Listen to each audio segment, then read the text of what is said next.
I think it's working pretty well, and there are other things that need to be done in time, and I'm sure they will. We didn't write a perfect law. I didn't write the 10 Commandments. You're doing the best you can. There are always unintended consequences. That's not a reason not to write a piece of legislation.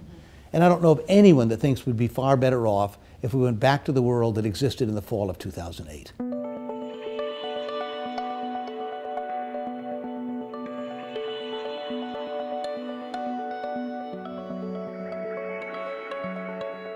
Look, some on the left didn't think we went far enough. Some on the right think obviously we went way too far.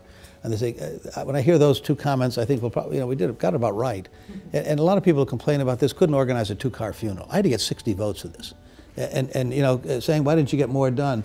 Well, you try to get 60 votes in the Senate of the United States on any day. And I lost one vote, I lost everything.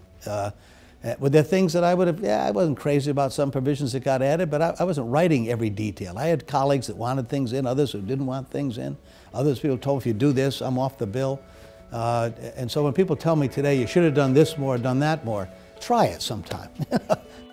You get windows in which you can operate. And once the window closes, it may take another generation for you to do something.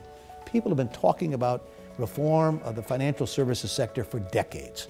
But in the absence of a crisis or sense of urgency, Congress doesn't sit back and contemplate or engage in items that aren't critical, as they see it. So we put this together, and you're doing the best you can under those circumstances. And I think what's been rather amazing is how well it's working.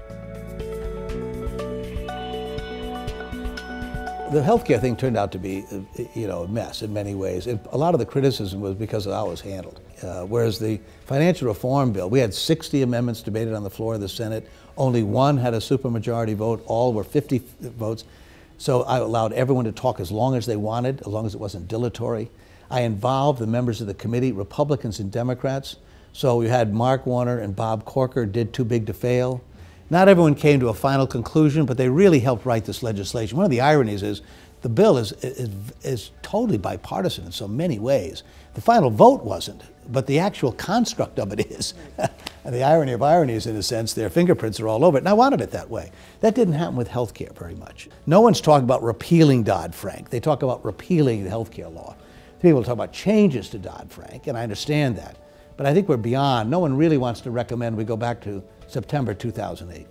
The more time goes by, I think there's a greater understanding. Yes, it's been expensive to do some of this. It's taken time.